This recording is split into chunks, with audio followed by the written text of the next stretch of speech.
만약 보험 설계사가 나중에 서명해도 됩니다 라거나 이 서류만 서명하시면 돼요 이런 말을 하더라도 절대 그냥 넘어가시면 안 됩니다.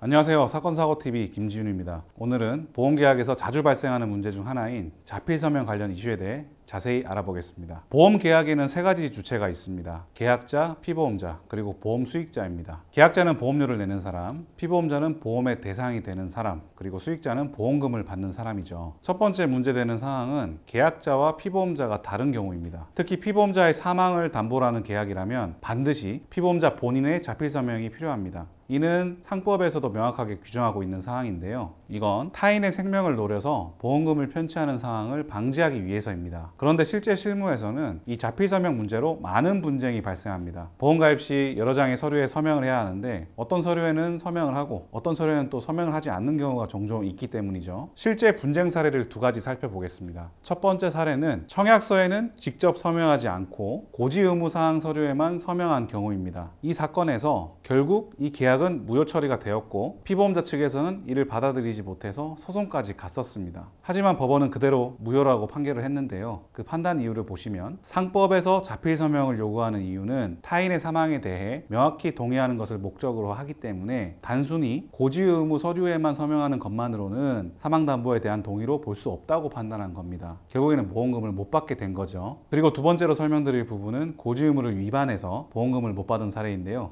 보험 가입 전에 내 건강 상태 등에 대해서 고지를 제대로 하지 않은 경우에는 상법과 약관상 보험회사는 계약 체결 3년 이내에는 해지가 가능합니다. 예를 들면 고혈압이 있었고 고혈압 약을 먹는 상황에서 고지 의무를 위반하고 가입했다고 가정을 해볼게요. 만약 3년 이내에 고혈압과 관련된 질병으로 보험금을 청구했을 때 보험회사에서는 고지 의무 위반을 이유로 보험계약을 해지할 수 있다는 겁니다. 이럴 때는 당연히 보험금도 못 받게 되는 거죠. 결국 보험금을 제대로 받기 위해서는 청약서에 피보험자가 자필서명도 해야 하고 보험 가입할 때 고지 의무에 대해서도 제대로 해야 한다는 겁니다. 만약 보험 설계사가 나중에 서명해도 됩니다 라거나 이 서류만 서명하시면 돼요 이런 말을 하더라도 절대 그냥 넘어가시면 안 됩니다. 물론 설계사의 잘못으로 이런 고지 의무나 자필서명 등을 못해서 보험금을 못 받은 경우라면 설계사 과실을 이유로 반박을 해서 보험금을 받으실 수도 있지만 이때는 설계사가 잘못했다는 사실을 명확한 증거를 통해서 입증하셔야 되기 때문에 쉽지 않은 일입니다.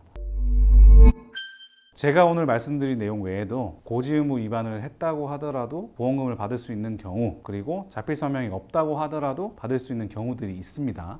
여러 가지 상황에서 대처를 어떻게 하느냐에 따라 달라질 수 있다는 거죠. 그래서 보험계약과 관련해서 조금이라도 의문이 드시는 부분이 있다면 주저하지 말고 전문가에게 상담을 받아보세요. 보험계약에서는 사소해 보이는 실수 하나가 나중에 엄청난 손해로 이어질 수 있다는 걸 꼭 기억하셔야 되겠습니다. 내 편에서 보험사와 다투어줄 전문가를 찾고 싶으신가요? 그렇다면 제가 도와드릴 수 있으니 저에게 연락을 주세요. 위 전화번호나 카카오톡으로 연락주세요. 아니면 아래 영상 설명란이나 고정 댓글에 보시면 링크가 있으니까 누르시기만 하면 되겠습니다. 그리고 카카오톡이나 네이버에서 사건사고닷컴 검색하셔도 나오니까요. 편하신 방법으로 문의 주시면 친절하게 상담 도와드리겠습니다. 영상 시청해 주셔서 감사합니다.